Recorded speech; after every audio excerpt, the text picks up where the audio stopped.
Obviously, you cannot study language contact in Central and Southeast Europe without including Romani. So Romani has been an old debt of mine at the time. Local teachers who meet these Romani-speaking children on a day-to-day basis, we assumed, know a lot more about the languaging practices characterizing the educational setting there than what we can know from our literature and secondary readings. And I think it is very important to start from the community's needs and attitudes. So in our school or the school we worked with, the parents did not have an outright positive attitude towards using Romani in education. And to this day, I think their attitude is that the children should be allowed to use Romani. They should be allowed to use Romani when it supports their learning, it supports their collaboration and integration at school. Welcome to Conversations with Romani Linguists. My name is Anastasiia. I'm an educational influencer and promoter of the Romani language. And my name is Yaron. I'm a linguist and I specialize in the study of the Romani language.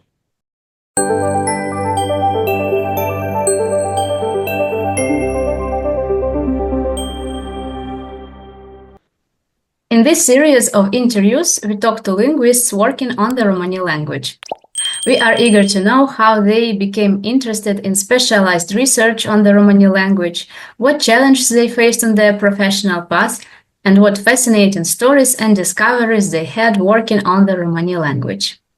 Today, we are pleased to introduce our guest, Eszter Tarsoly.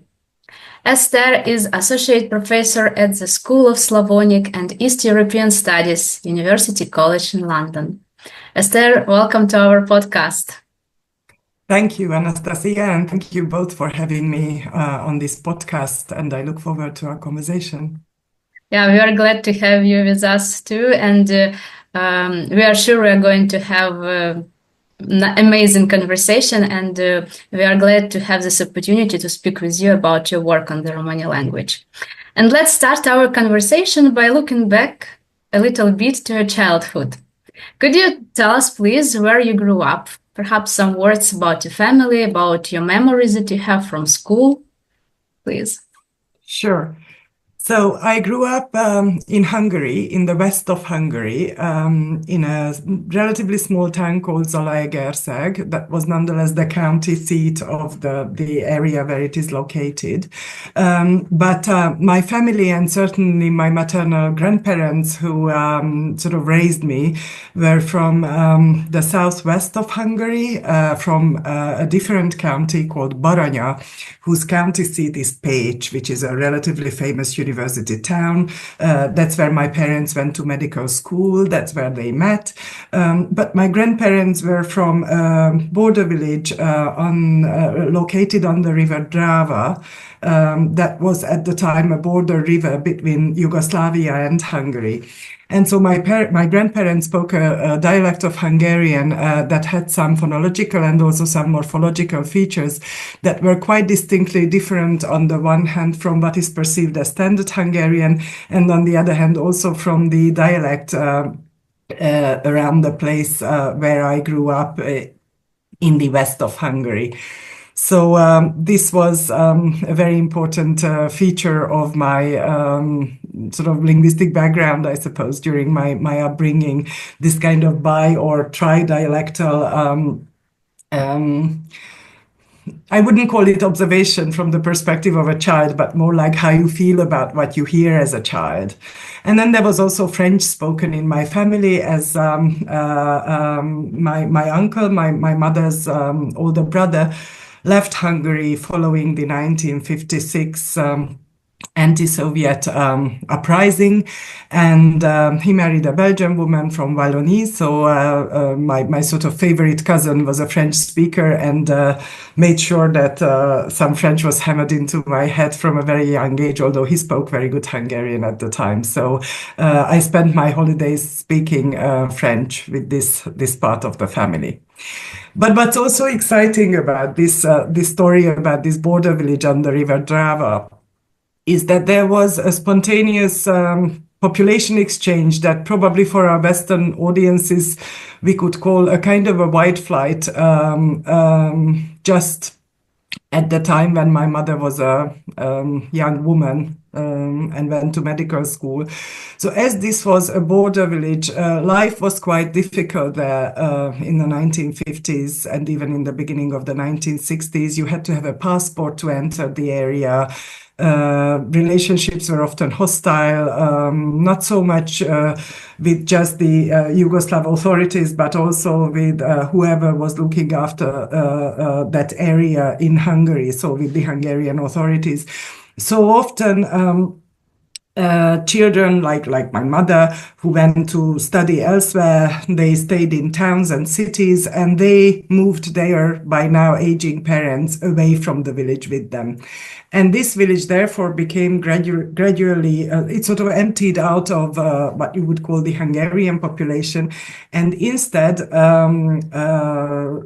families that were called gypsy by the majority population would move into their houses. They would buy the houses, and that's how my grandparents' house was also bought by Roma family, but I use the kind of scare quotes when I say Roma, because these Roma were actually Boyash speakers. So they spoke kind of the Boyash dialect of Romanian, but there were also a handful of families who were Romani speakers in the village, but it was a predominantly Boyash speaking village. So actually, my mother grew up in this village hearing Hungarian as well as Romani and mostly Boyash, and later these families became the core population of this village. So I was exposed to some Boyash from my early childhood because we kept on good terms with these people. We visited them several times.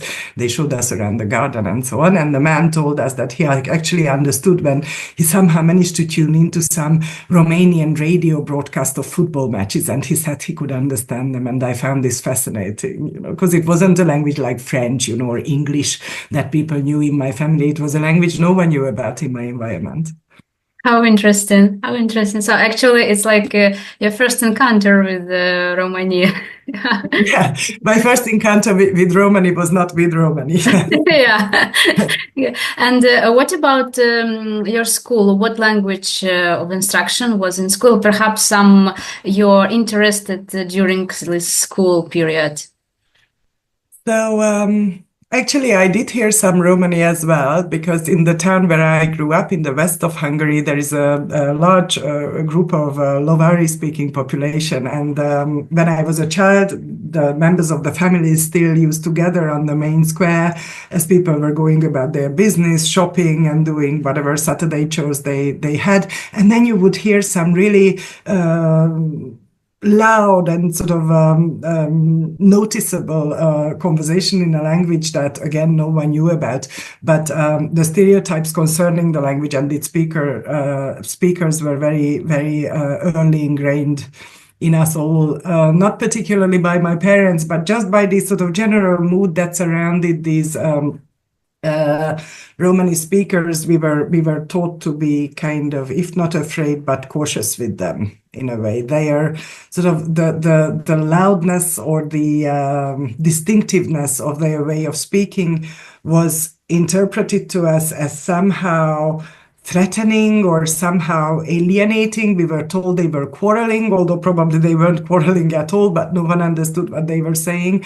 So that's one of my first memories of hearing Romani. And, it was only much later when I studied linguistics at university, and I also studied sociolinguistics and about language ideologies, that I realized, that these were language ideologies and social attitudes imposed on us in our childhood.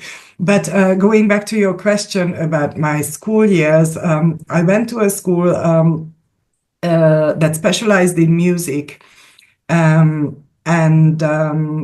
This is a particular kind of track in Hungarian school systems. They follow Zoltán Kodály's, the famous kind of ethnomusicologist methods in learning. And of course, the first foreign language that was taught, I am of a generation when the first foreign language that was taught in schools was Russian. So I did 2 years of Russian there, and I really loved it. For me, it did not have the political associations or connotations that it soon started having. So after 2 years, 1989 happened with the change of the political system in Hungary. And as you probably know, Russian was obliterated from the curriculum from one minute to the other. So much so that actually the new language teachers weren't in place yet. So very often these teachers then faced very negative stereotypes that affected them because they were seen as kind of like enemies of this brave new world that was being built following the political changes. And Russian teachers were regarded not very favorably. So very quickly, they tried to retrain to whatever other foreign language education they had prior to the changes when they were at university. So I had, for example, my head teacher of the time, who was also our teacher of Russian, she retrained very quickly to teach German. Then another teacher who then became my French teacher, she also was of Russian teaching background, but she retrained to be a French teacher. And then that's how my kind of formal schooling in French began following my primary education in it in my family.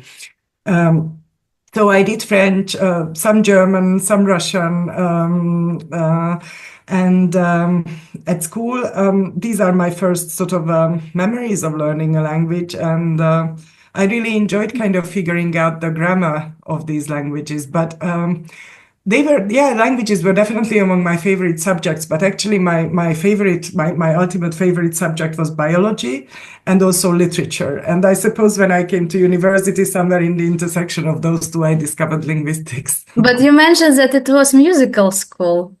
That just meant that we learned music. We learned music, so everyone had to choose an instrument. We had choir practice and also some dance classes in folk dance and ballet. And what instrument did you choose, if it's not? I chose the piano. I was not very talented, so I did okay. And I think the school was lovely in that it kind of enabled everyone to focus on their talents. There were some very talented kids who became professional musicians, organists, pianists, opera singers, and so on, still very well known in Hungary and beyond, actually. But I was not one of those. But I was interested. I was good at other things, and that was also encouraged. And I could sort of sing in the choir, and I learned to play the piano. But they said that very often musical people and linguists or people who work with languages, they are connected somehow, because in both areas you need to have like musical ear, and people who, even when linguists learned music, they also said that it helped them somehow to. What do you think about your case? Did it help you somehow? That's a good question.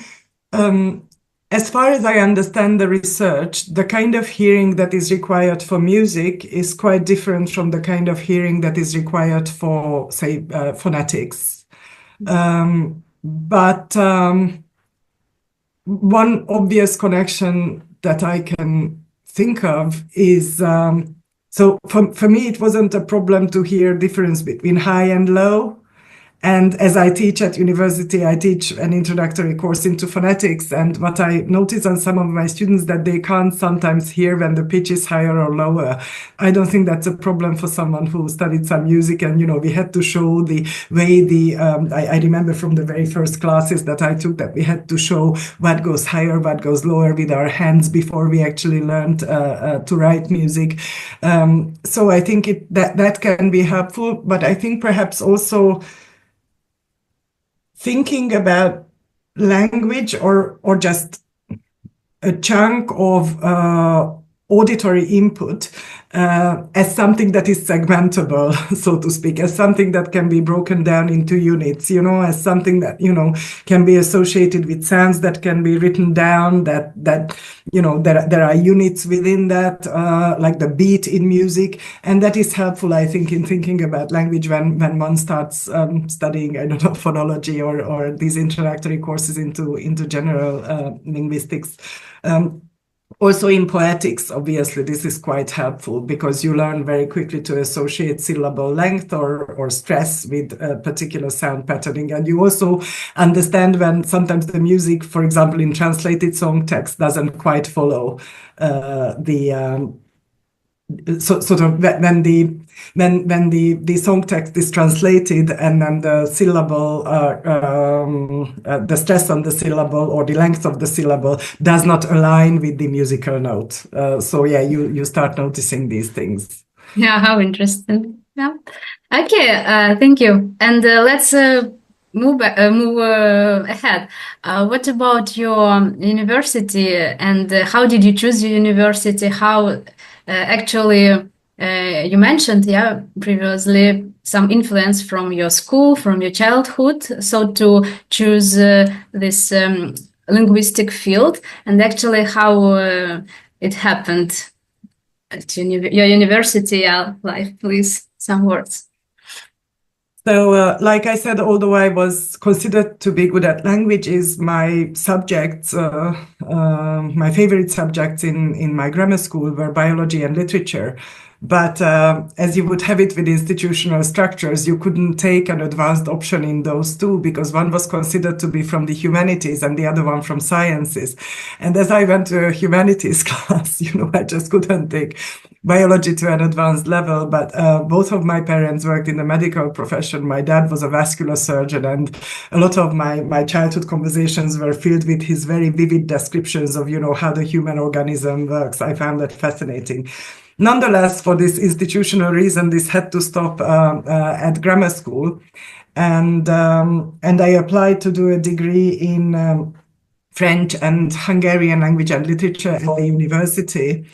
And I got in. That was the Eötvös Loránd University of Budapest. And it's there that in the very first term, I took a course which was Introduction to General Linguistics, and also a course in phonetics, articulatory phonetics, and I just found it incredible, that somehow biology could continue, So I remember looking into my parents' anatomical atlases to figure out how the speech tract is really built up and how, what that has to do with how we form sounds.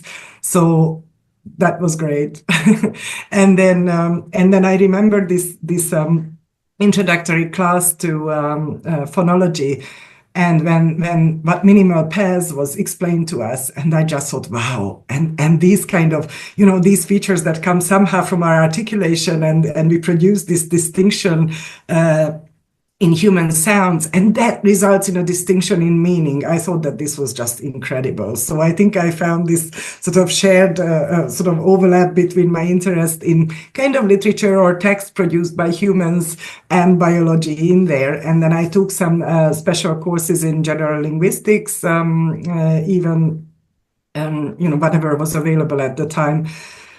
At the university, it had a very good general linguistics, what you would call perhaps a minor specialization. So I took some courses from there. And then I also studied to a very basic level some languages, like I did some ancient Greek, some Latin, some Uralic languages. But these were very introductory courses, so I can't speak these languages. I don't know them well, but it helped us develop an idea about the structure of these languages. And then later, we also studied dialectology that were mostly sort of rural dialects of Hungarian, urban dialectology. I mean, this is like late 90s, early 2000s. So, but you could call urban dialectology or Labovian variationist sociolinguistics. That was just at the very beginning at the time in Hungary, because a group of linguists went to America on individual grounds soon after the political changes, and some important books came out in the early 1990s on varieties of Hungarian spoken in America, obviously among Hungarian immigrant speakers. So basically, these were the beginnings of, if you like, urban sociolinguistics or urban dialectology, but our basic formation was still on the dialects of Hungarian, and we were taken on field trips where we were shown some fieldwork methods. We had to do recordings, we had to transcribe them and then analyze them morphologically. And that was also very interesting for me personally, because I finally understood the differences between my grandparents' dialect and the dialect that surrounded me, a regional variety more than a dialect that surrounded me as a child. And that had to do something quite, I think that sort of helped me understand something about myself, really. And later on in our degree, when we could take specializations, there was an obligatory subject in sociolinguistics. And after that introductory sociolinguistic course, I came across a young linguist's work who worked on the Hungarian of Burgenland in Eastern Austria. And who then developed an interest first in the Chango or Changai dialects or varieties of Hungarian spoken by Catholic populations in Romanian Moldova, so in the sort of Moldova area of Romania.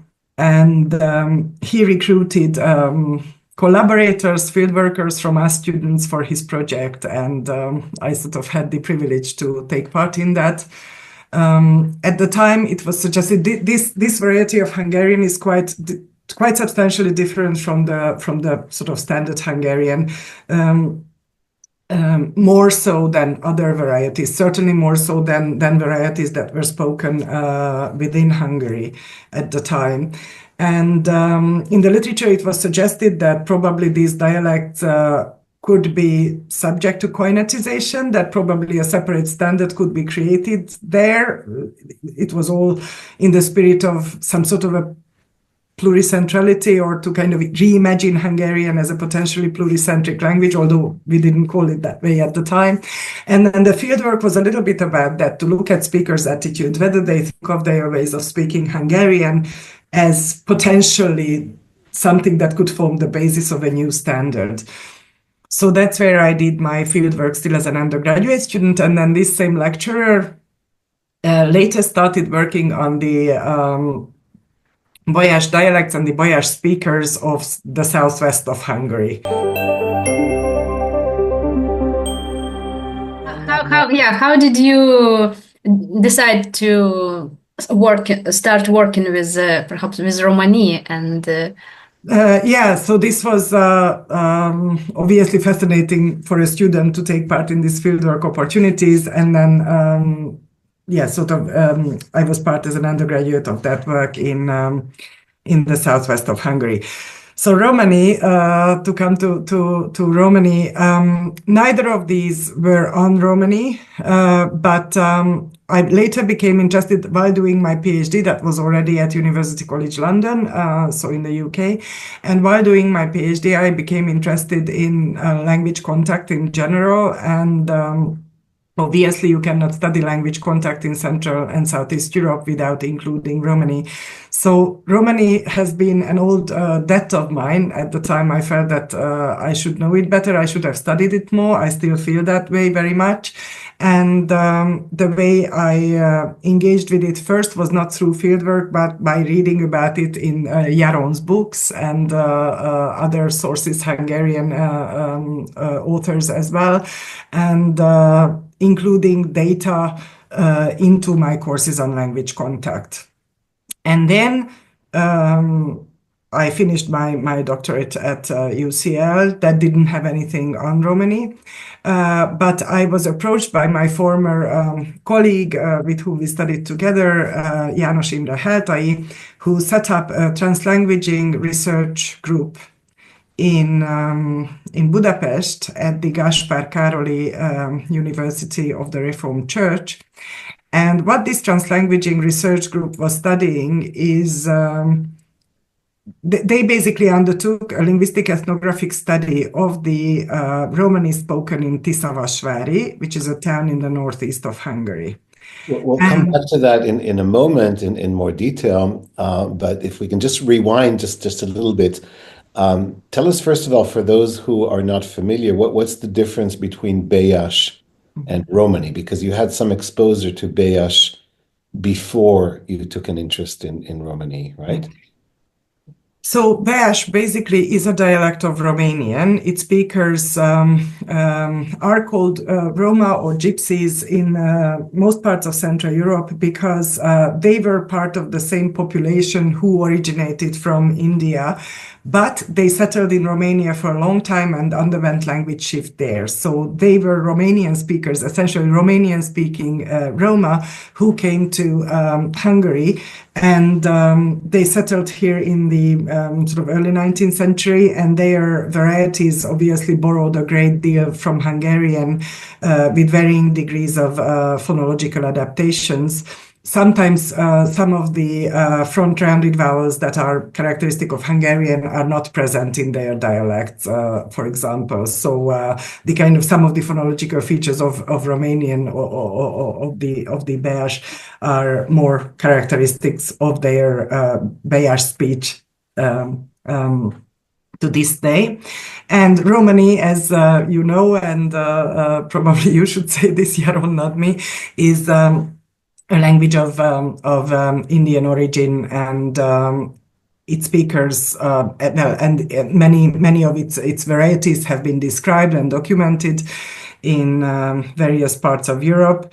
Yeah, sure. It was just about highlighting what Boyash was, because that's I think it's the first time come up in our conversation. So that's not one of the varieties of Romani. In a way, Right. like a Boyash speaker, if they only speak Boyash, they cannot understand the speaker of Romani. That, to put it simple. Whereas there is intelligibility across different varieties of Romani. So there is just this perception because of the ethnic similarity in the ethnic. Yes. What is probably interesting is that in Hungary, so you know, in the literature, if you look at it typologically, historically, it is fair to call it a dialect of Romanian. But because of the close association with the speakers, which are a distinct ethnic group in Hungary, Boyash is a separate language, so is Romani. The sort of standard or the kind of main variety is based on Lovari in the case of Romani in Hungary. And you can take a language exam in both, which I think is a great thing. So if someone wants to enroll on a course in Romani or Boyash, they can go and take a language exam. And Boyash counts in this respect as a separate language. And I did have friends who did this.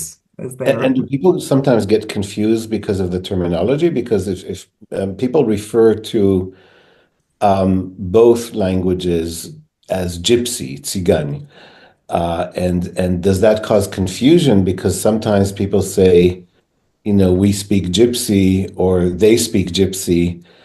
And it's not clear whether they're referring to Romanian dialect Boyash or to Romani. Is there ever such confusion? I don't think so. I don't think so, because to the extent that the monolingual Hungarian population is aware of these different ways of speaking, so that's already a question whether they are aware. I don't mean linguists, and I don't mean people who work on these languages, but you know, just the average population. So I have been in situations, actually, funnily enough, in hospital. I mean, for example, teachers and medical professionals, exactly. No? Medical professionals, I do wonder. I'm not sure. I was just going to say that I have been in situations in hospital rooms, mostly where both Boyash and Lovari were spoken. I very much doubt that the healthcare professionals were aware of the fact that two very different languages are spoken in that hospital room, you know. So I think there is very little awareness. And yes, the term cigányul beszél, so he or she speaks cigány, gypsy, that is a very widespread term in Hungarian. But of course, cigány increasingly is not regarded as a politically correct term, also with reference to language. But of course, as is often the case, sometimes these politically incorrect terms can also develop this kind of a reverse prestige of intimacy. So those non-Gypsies or those non-Roma who live and work close with Roma, they sometimes use cigány more than, and also the Roma themselves sometimes use more cigány, but that's not something that is considered to be the correct term in official discourse. Right. Well, that's interesting, because precisely those differentiations are sometimes lacking, and as you say, I mean, the popular perception doesn't always appreciate them. So, you know, the political correctness is there not just as a matter of principle an ideology of equality, it's also there actually for practical accuracy, isn't it? Because substituting Tsigan by the actual names actually makes you aware that these are two separate languages. Before we move on to the Translanguaging project that, of course, we want to talk about in detail, there's still a gap around your PhD. Can you tell us, we kind of skip that very quickly, just go back for a second and tell us what your PhD was about, because that sort of connected. First of all, you went to England to do it, and then it sort of connected your previous interests with the new interest in language contact, which eventually brought you to Romani. So tell us a little bit about that. So I did my PhD with Daniela Bondolo at University College London, who was a Uralist language typologist. He still is. He retired now. And I was also among my advisors, I also had Peter Sherwood, who is also a linguist, lexicographer, and also studied Uralic languages, Obi-Ugric in particular.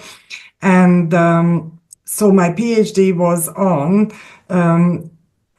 the sort of in simple terms, so that non-linguists can also the kind of I would call it is the cross-linguistic variation of attitudes towards language, and whether that obviously this is something that is a social question, a social linguistic question, but I was interested in how typological features of a language are or can be problematized in arguments about attitudes about language, if this makes sense. So, for example, if we just think of Hungarian, probably some of our listeners do know that Hungarian is considered to be this notoriously difficult language, very different. Where did it come from?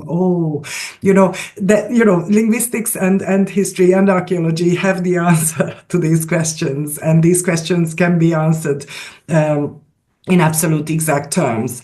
But then there are attitudes concerning Hungarian that posit it as a very norm-oriented language. There is a very strong monolingual conviction, and there is a very strong orientation towards a single norm, a single standard language. And I was trying to look at these questions of whether, in various linguistic communities, such as French or Hungarian, this strong orientation towards a singular norm, a singular standard, has to do with the typological features of the language or not. So that's what I was looking at in my thesis, and that obviously involved some comparative dimensions, both typologically and also in terms of attitudes. Obviously, this was not ethnographic work in the sense that I was using secondary sources and kind of like a meta method, looking at how linguists, but also how various sources talk about these languages. That's what it was. And there's an interface there with a whole new area, which is sometimes referred to as linguistic archaeology. So looking back at sometimes even fragmented documentation of related languages back in history to try and reconstruct a historical trajectory. So that's yet another area from the interface with biology and articulation of sounds that caught your interest through the dialect variation and language contact and minority languages and onto this historical dimension.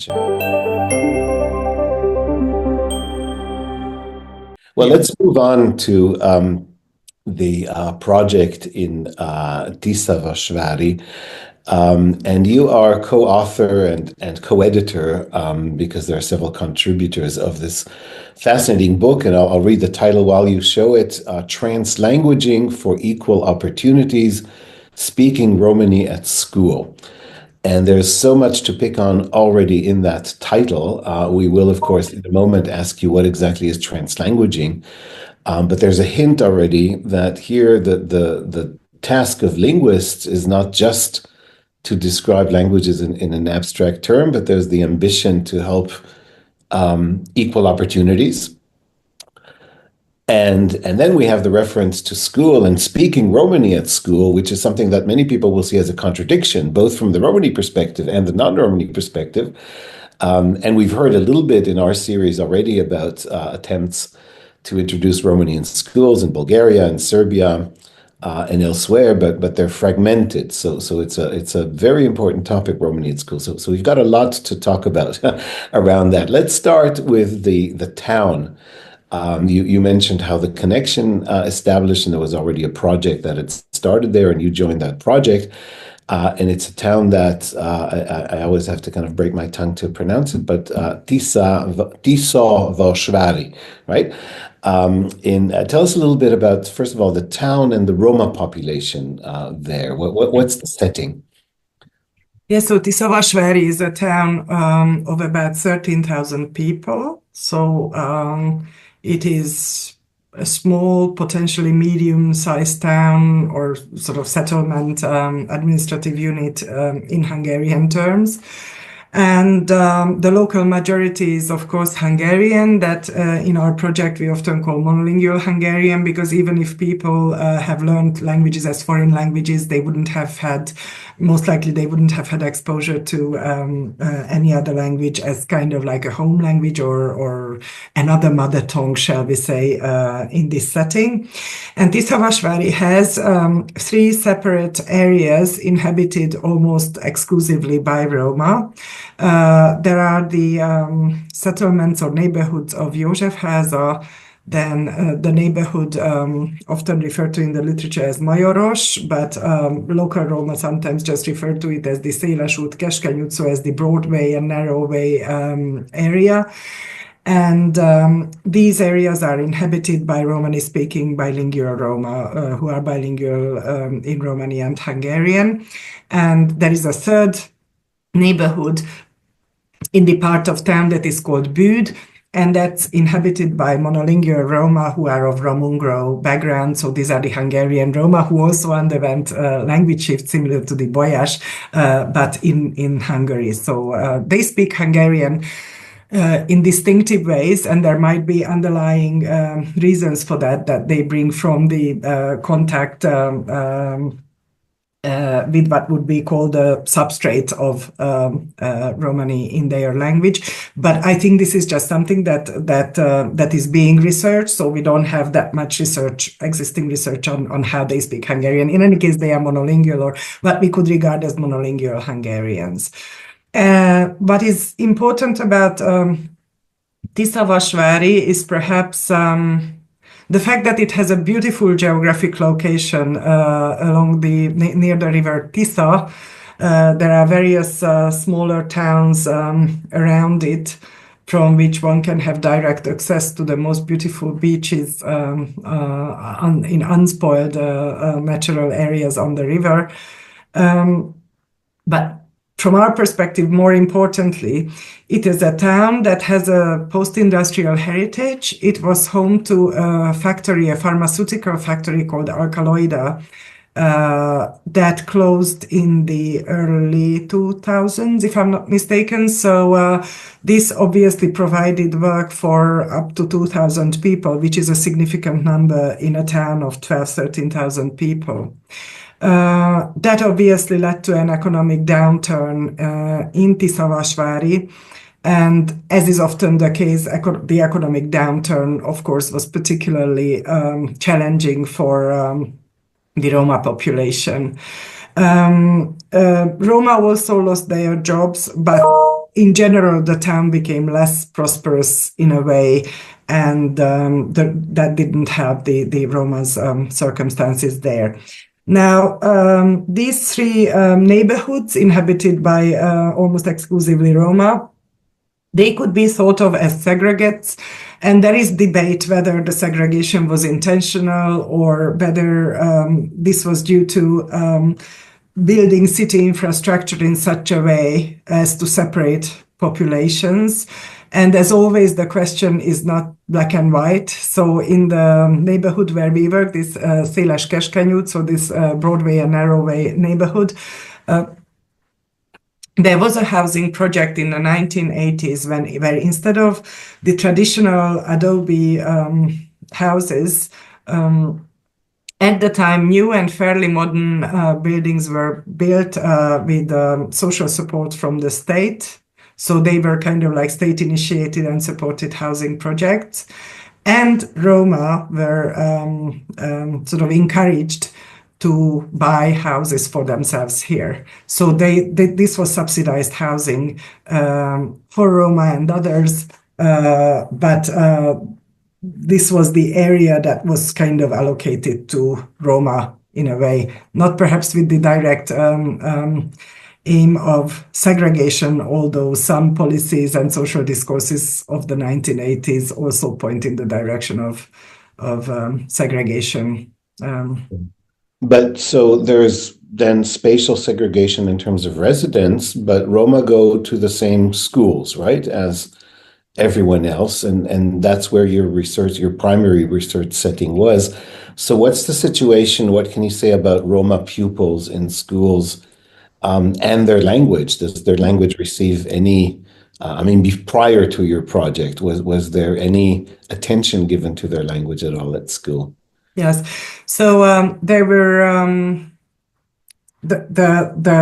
there were three main primary schools in town, one closer to the Butte settlement of the Romungro. This closed a while ago. Then there is another school where mostly Hungarian monolingual children were going. And then there was a school which was, say, that would be my childhood, say 30, 40 years ago. That was a mixed school where both Roma and monolingual Hungarian took their children. But increasingly, Hungarians started moving away from that school. And as this school is not quite in this Roma neighborhood or the Romani-speaking neighborhood, but quite close to it, increasingly only Romani-speaking children started going there. In the 2010s, certainly in that decade, predominantly the pupil population of the school was Romani-speaking bilingual, or actually Romani-speaking monolingual from the neighborhood near which this school is located. I have to mention two important names who basically set up our project in this school. One is the former head teacher, Erika Lévai, and the other one is the kind of main organizer, coordinator behind the Translanguaging research team, János Heltai. So the two of them basically met through a student that did a small-scale research in the school, and that led the researcher to the school head teacher, and they realized that they had much to say to each other because the head teacher was very keen on trying to find a solution in a linguistic situation whereby the pupils were Romani speakers, some bilingual with Hungarian, some monolingual, but the teachers were almost all only Hungarian-speaking monolinguals. And the head teacher was trying to address this problem and see what can be done in order to integrate the learners better to the school's environment from the outset. But there were not really sort of language pedagogical methods elaborated for this at the time in Hungary. And in fact, this is also the beginnings of writing about translanguaging in international literature. And then my colleague and kind of the sort of main engine behind our project, János Heltai, sort of dug into the literature of translanguaging. And in collaboration with the head teacher and a handful of teachers from the school, they figured out methods of how these pupils could be helped through what is internationally known as the translanguaging stance or as translanguaging approach to education there. So that's how the collaboration with that school began. Okay. But at the time, because the pupils were not always coming from nurseries, so they didn't fully complete their nursery education. Often when they arrived at the school, they weren't confident enough in Hungarian, and the teachers couldn't quite put their finger on why they are not responding to questions, why they are not responding to calls. And then it was basically only following the research team's linguistic ethnographic work, both in the bilingual neighborhood and in the school, that basically they came to the conclusion. At the time I wasn't working with them yet, although I was sort of observing their activities from the background. So they came to the conclusion that the learners basically don't understand much of what is being said at the school.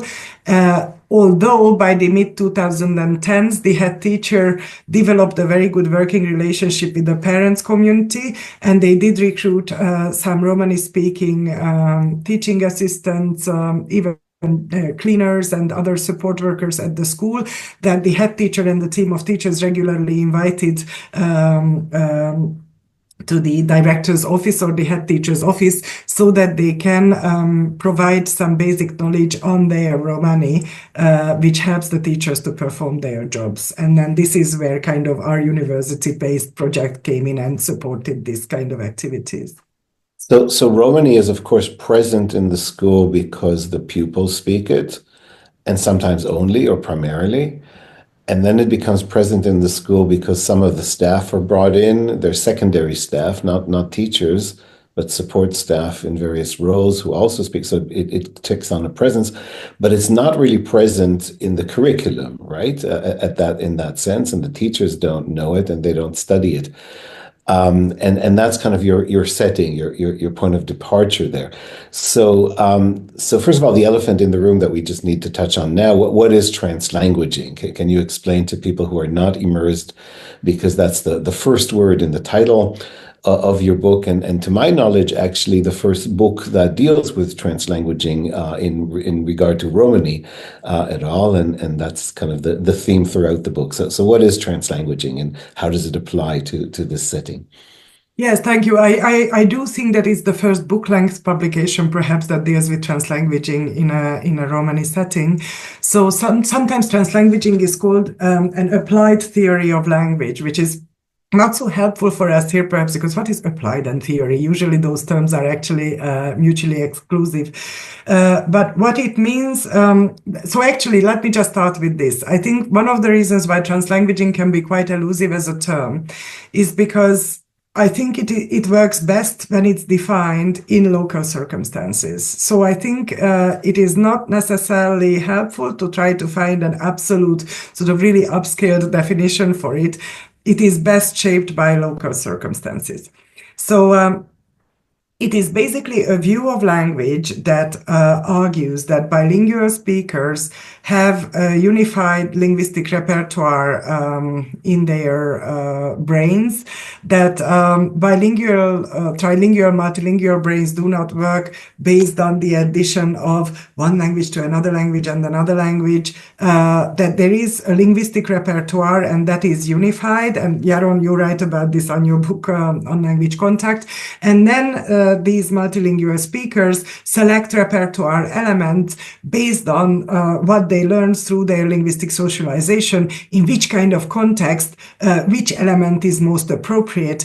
And then, of course, they also have much room for creativity in there if they combine linguistic elements that are not fitting a particular context. I don't know, there are various strategies such as language crossing or stylization that also has a huge literature in which multilingual speakers can manipulate this repertoire. So the first fundamental point in understanding what we mean by translanguaging is to understand that the linguistic repertoire is unified, that languages are not stored in separate areas of the brain. The second important point is that multilingual speakers, therefore, so now we will have a speaker-centered view of this same question. So multilingual speakers shouldn't be compared to monolingual speakers, because basically even having, I don't know, a Romanian and English bilingual speaker, or I don't know, a Hebrew, German, English speaker is not quite the same as that person being monolingual in those three languages. And there is much research on this, for example, in North American context among the Latins or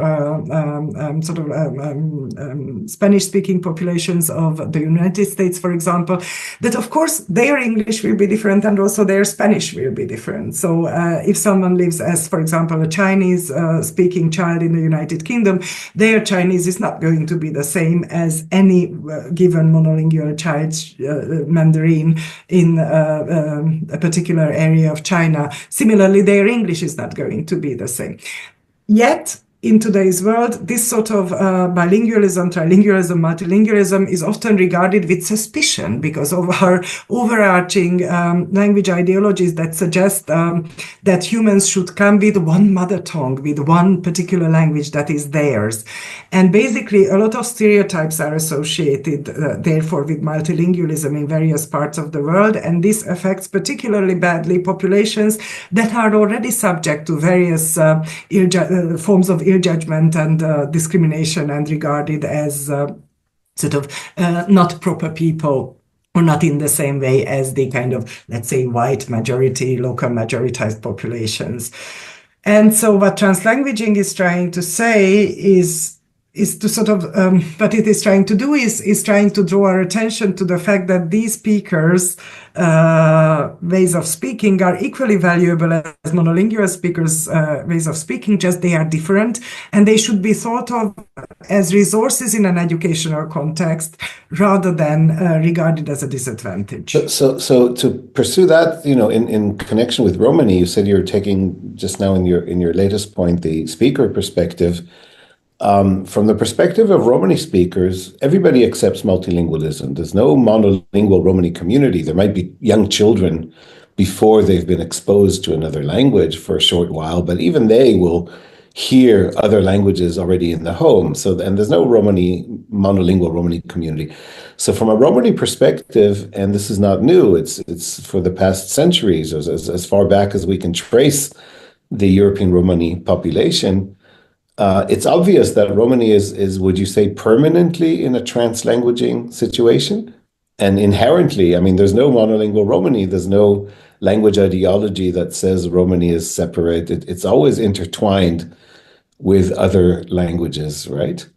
I mean, I think this is fascinating also from a language ideological point of view, which is, I think, what you are sort of alluding to, is that besides many other things, what Romani speakers can teach us is sort of to hold us a mirror about our own European, Northern or Western, if you like, language ideological stance, which is fundamentally monolingual. You can't do that. You can't have this singular mother tongue idea if you're in your mind, if you are a speaker of Romani. Mm-hmm. So I very much agree with you that in that respect, they are the model population for translanguaging or what it means to have a translanguaging stance to language in practice, as language is practiced in a group of speakers or in a community. Yes.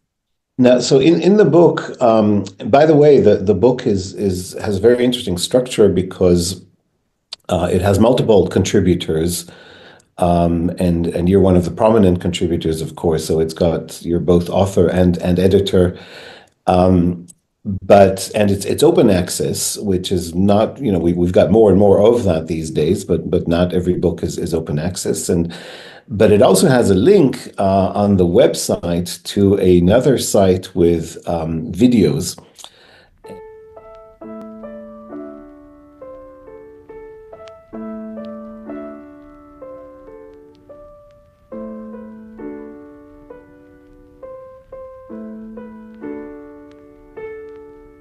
Felidéztük a másfél évvel ezelőtti Tiszavaró verseny emlékeit, ahol cigány költők verseit tanultuk meg, és cigány és magyar nyelven is előadtuk a verseket. Elkészült egy versen, ugye, a Szavaló versenyre, és azt is elmondtad cigány nyelven is, meg magyar nyelven is.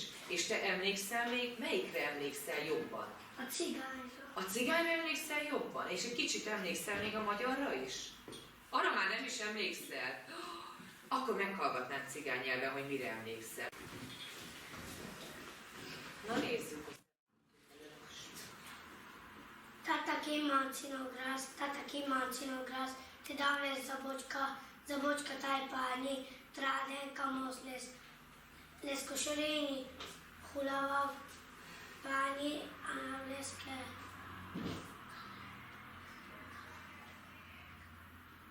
Valaki tud segíteni? Bárika mozles. Ez volt a vége? Nem, én tudom, tataki mancinogras, te dávne zabočka tajpáni, trádenka mozles, leskošoreni, te hulava páni. Ennyi. Oké. Ez is nagyon jó. Hát milyen régen tanultuk? Már másfél éve. Those videos are taken largely in the classroom and in the communities, and some are interviews with the participants, teachers in particular, and much of the, can we call it, case studies or the observations that you discuss and analyze in the book are based on those videos, or shall we say on the settings that the videos document. And this is amazing because it gives the reader, and it's very exceptional, it gives the reader this opportunity to experience the ethnography, the linguistic ethnography in its original site. And that's very rare.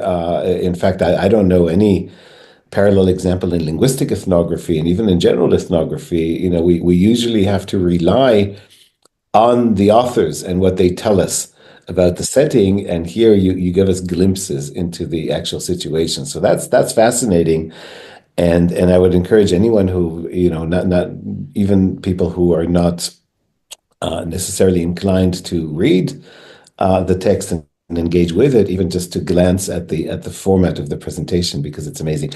Now, one of the things that you keep repeating and talking about in the book is what you call the collaborative framework for research on language in schools. But you're not whitewashing it. You also talk about the points of tension and friction in that collaboration. So what is a collaborative framework? Who are you collaborating with? And what are the special challenges and rewards of the collaborative framework? I think these features of the book and the video repository that you have just described, as well as the question you asked, they do have to do with our local definition of translanguaging a little bit, to come back to that earlier point. Because basically, we always wanted to avoid positioning ourselves as the external experts on the field, in the town, in the school setting.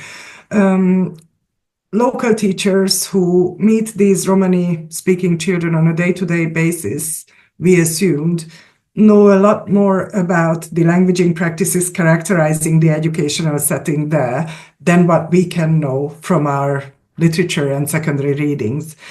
And that's why we decided to have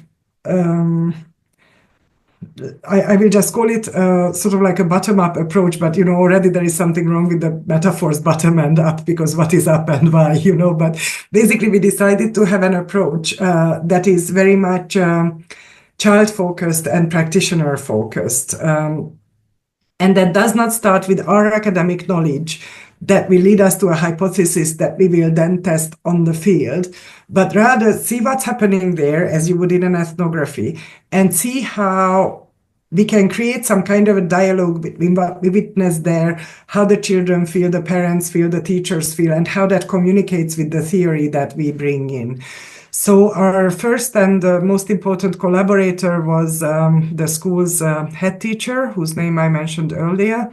And then she recruited 5 enthusiastic monolingual Hungarian teachers who were already active anyway in organizing community activities and parental engagement sessions with parents whose children go to this school we worked with.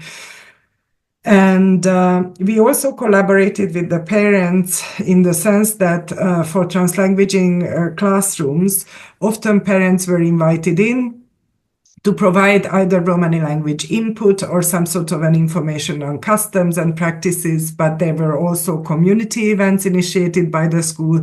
There were also fascinating sort of social psychological projects in a way that experimented with community theater. For instance, one of the videos that you can see in our repository shows not a session with pupils, but a session between parents and teachers, where they reverse their roles and the teachers act out how, to their mind, parents behave with their children, often very much spoiling them and you know, looking after them extremely well. And then the teachers take the parents take the teacher's role, and they act out impromptu scenes like this, so that both parties can have a view of how the other feels or how the other acts in a particular position. But I wasn't a part of that, but my colleagues also did a community project, a community theater project with the children.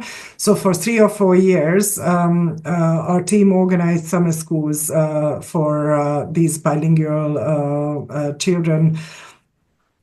And the first year was the community theater, the next year was a community filmmaking project, and the third one was a Romani language storybook that parents wrote and authored and translated, and that was written down with support from university students and illustrated with drawings from the local children and led by an art teacher from the school.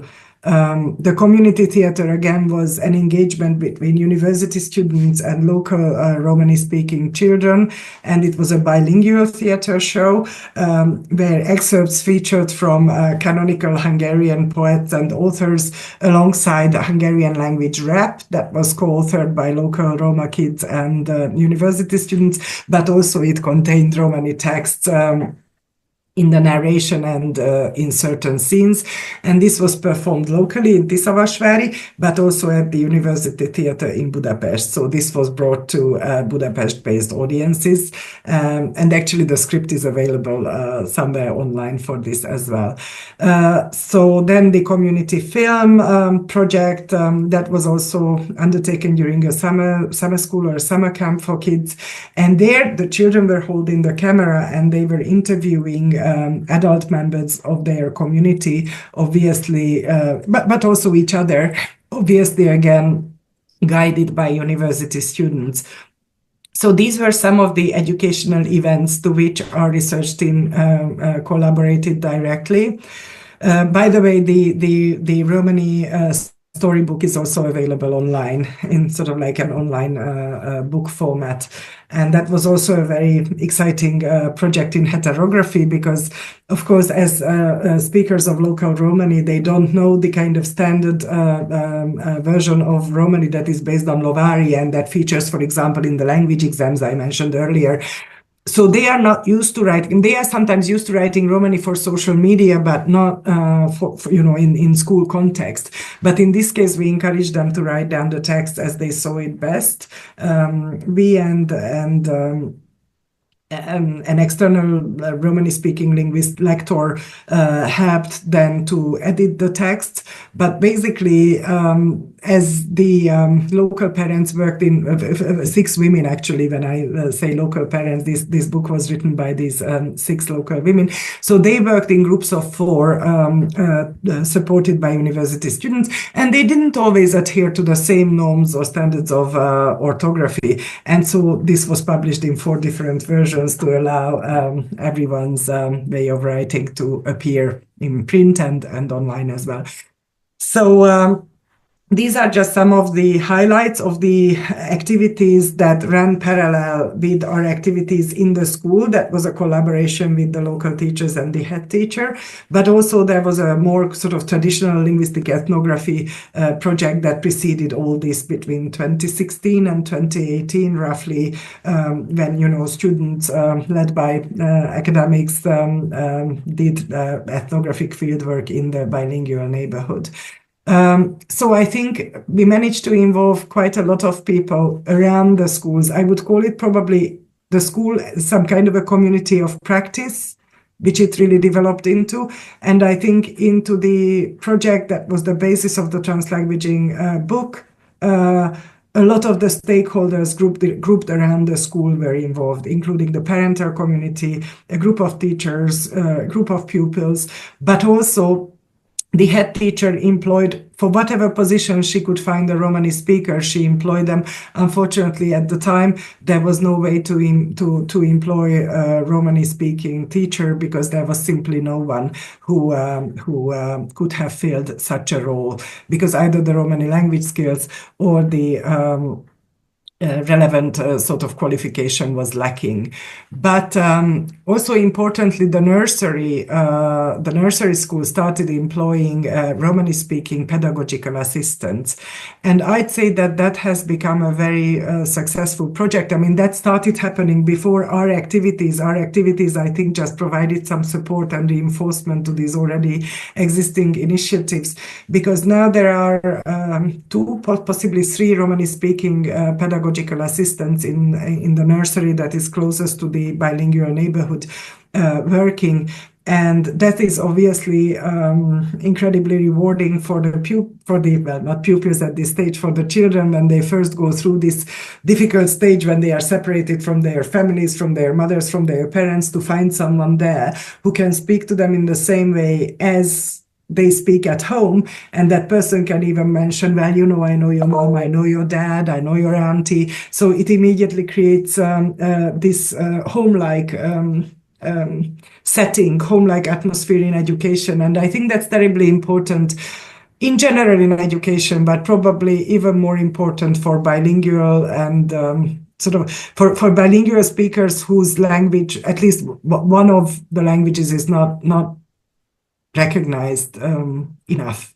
So the implementation and application of this concept of translanguaging that you explained to us is to, first of all, try and bring some acknowledgement of these wider language resources that people have in an institutional setting where that has not been the case so far, and where it's a problem that it isn't the case, because the learning presupposes the learning is done via language.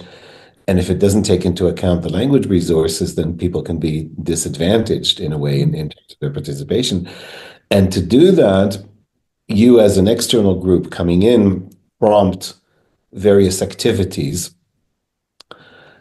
And to carry out those activities, you bring in people to the school setting that are not necessarily involved in the day-to-day in that way in the school setting.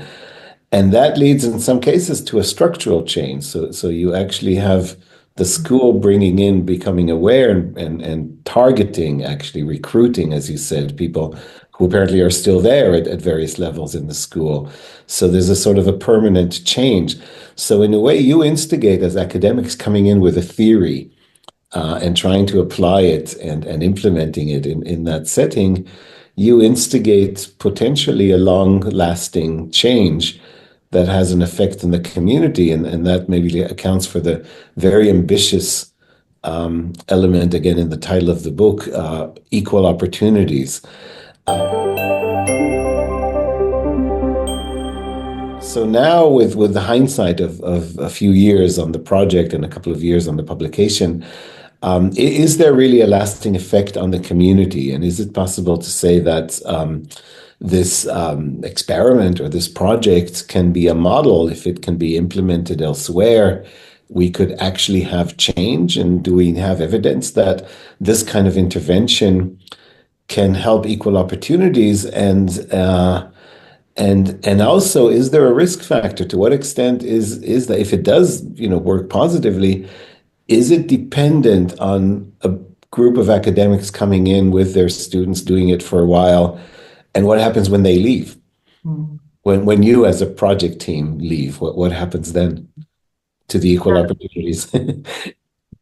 You put that very flatteringly, Jaron. I wouldn't go so far as to say that we as external academics brought in a theory and applied it, and then that made a long-lasting change for equal opportunities or any change at all.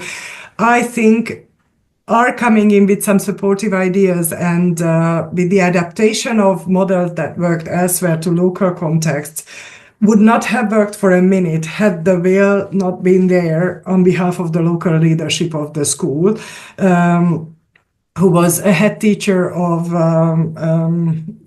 great interest in the fates of these Roma pupils. She worked as a head teacher also in the Romungro school previously, and she managed to recruit a team of professionals, including really starting from the school's caretakers, janitors, up to teachers, and parental community. So a real learning community, a community of practice was originated. That's what I can say. And we, I hope, played a part in becoming members of that community and helping with ideas that we can bring in as academics who know the theories. The experience of all this was that it was working. So school dropout rates became lower, for instance, or more pupils had a desire to carry on learning in a local vocational training college. Was this only due to translanguaging and our academic insights and our engagement? I wouldn't go so far as to say yes. Because, of course, the world, I mean, academics and ethnographers and linguists and teachers and schools, we operate in an ever-changing world. So I think there were changes that began within the Roma community as well. And there were also changes taking place in the school. And some of these were supported or perhaps even guided by what we brought in to the community of this school. So at the moment, there is an increasing desire for young Roma women to study, for example. So the former head teacher now organizing a youth club of young women who sort of take their own development into their own hands. They are all in vocational schools now, so they are between the ages of 2014 and 2018.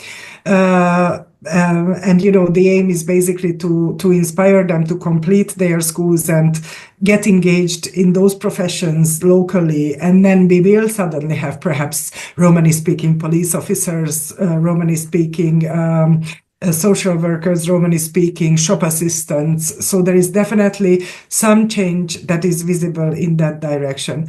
Now, I think we know it from your recent book on speech and the city, Yaron, that what happens in institutions that's sometimes really beyond what academics and theories can explain or want to explain, perhaps. I think the fact that the pupils' Romani language practices are not regarded as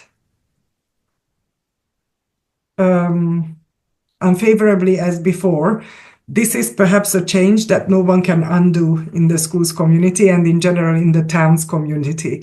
But then what individual teachers can make with those practices, that does depend a lot on also top-down institutional support and not just on, say, what could be called linguistic citizenship or exercising linguistic citizenship in that community, and whether and how much the institutional support is there.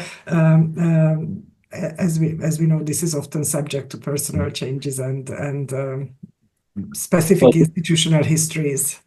Yeah, well, this is all so fascinating because we've had conversations with people engaged in so many different domains of Romani linguistics, whether it's researching historical sources and where Romani is mentioned, to structures of the language, to various forms of supporting revitalization. And now we also have the school setting, which in an approach that is very different from where others have contributed to, for example, putting out a book in Romani to learn the alphabet or to learn, so having Romani present in different ways.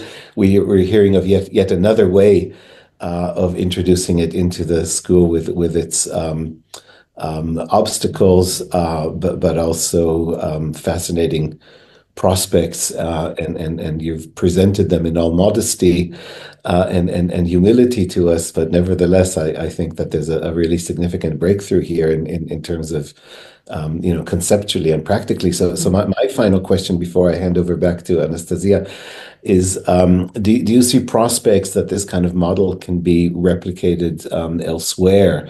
And I'm asking this, I guess, the context of, there's been many attempts to have Romani in the classroom in various ways. They usually start by creating an orthography that, not an ethnography, orthography, so a writing system that is applicable to the particular region or country, printing, teaching books, and having time in the class where exclusively Romani is done to strengthen its presence. And that's been experimented with over many years in different places. Still, we don't really have it regularly in the curriculum, and not in most places. So is this really a new model? And do you know of any attempts to replicate it elsewhere, or how do you see the prospects of it? I think it is definitely a model that is worth experimenting with in different contexts. I heard your podcast in this series with the Serbian Romani expert who explained how they produce textbooks and how she imagines the adaptation of those textbooks to local dialects. I think it is very important to start from the community's needs and attitudes. So in our school or the school we worked with, the parents did not have an outright positive attitudes towards using Romani in education. And to this day, I think their attitude is that the children should be allowed to use Romani. They should be allowed to use Romani when it supports their learning, it supports their collaboration and integration at school, but it should not be necessarily a standard written idiom that is taught to them either in separate language classes or as a form of bilingual education, say having biology classes in Romani.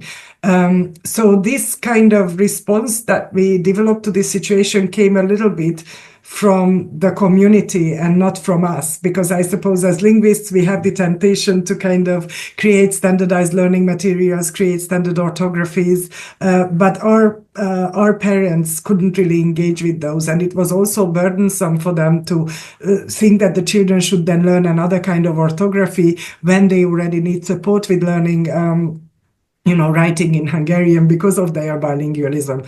So I think in similar settings, yes, this can be very much adapted as a method. And I do know of another amazing example that was the, it was on the tip of my tongue, and the acronym is ROMTELS. So the ROMTELS project was a collaboration between the University of Newcastle and a university in Montpellier, I believe, in the south of France. Yeah, they extensively used our database of Romani dialects actually for that, which I found out only later after the project ended. But so we have this database of Romani dialects where there's also sound bites in many, many different varieties. And I know that they experimented with that at the time and had pupils explore the differences between their own pronunciations. Definitely. And they also used, this kind of museum pedagogy method where they created captions for artwork in the Musée Paul Valéry, and basically they got children to write in their language and then act as tour guides for their families and parents. I think they were working there mostly with Romani and Roma who commuted between Romania and France. So that's a similar sort of project. Well, we used the Romlex database all the time and trying to make sense of the Romani that was heard in classrooms, and we used your materials also in trying to understand what's going on there. And then we always ran that past Romani-speaking linguist lector, but also local Romani-speaking parents. So the data was always double-checked with local speakers as well. And this is, by the way, they speak an interesting variety of Romani there, and that's why using Lovari was not something that appealed to them, perhaps, because they didn't regard that variety as their own. Right.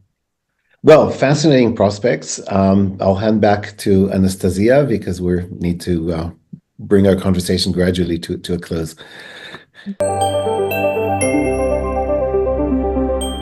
Thank you. I agree. It's fascinating conversation, especially this part with translanguaging approach in education. And as in conclusion, we'd like to ask you, from your perspective, what still needs to be explored in the Romani linguistics, and what about your personal goals in this field? The Romani linguistics is a very, very broad field. I think, just as Jaron mentioned, the various projects that you already addressed in this podcast series. So let me restrict the first part of my answer to Tisavashvari. So after we completed the book, a new project started where the principal investigator is my colleague János Heltai, as with the Translanguaging project. So basically, we were wondering whether a wider impact could be achieved locally. So instead of trying to take this translanguaging educational methodology to other schools, or methodology, more like approach, I would like to say, to other schools, we wanted to see if there is anything that is translatable from our experience in the school to the broader community of the city. So at the moment, we have workshops on a monthly basis with Romani Hungarian bilingual women and Hungarian monolingual women. And they try to address, in their various ways of speaking, those issues that are of common concern to them about life in this city and where the place of Romani can be in these kind of, sort of, as we develop ideas together about how to make Tisavashvari a better town for Roma and non-Roma alike, and how there has to be a kind of an active listening and encouragement on the part of the monolingual population towards Romani, but also on the part of the Roma to wish to speak to that population instead of just speaking among themselves. So this is, I think, very exciting. Usually such projects normally work with the local minority, like the Roma, and then some academics, support them to achieve their goals, at least temporarily or at least locally. And I think what's exciting about this is that there is a third party involved, so also the local majority, and we try to place emphasis on the dialogue rather than on just strengthening one voice or the other. For me personally, I need to learn better Romani, and I'm not sure if, I haven't figured that out yet, but I think it would be fascinating to do that as part of some kind of a language documentation project locally. So interesting. I'd very much like to do that. Interesting, and we wish you a lot of success in your new projects, in continuing projects that you already have. And thank you very much, Eszter, for this interview, and thank you for being with us and sharing your experience working on Romani. Thank you. And thank you for being with us and watching the interview. We are looking forward for your comments. Subscribe to the channel, and see you next time in our new episode. Bye for now.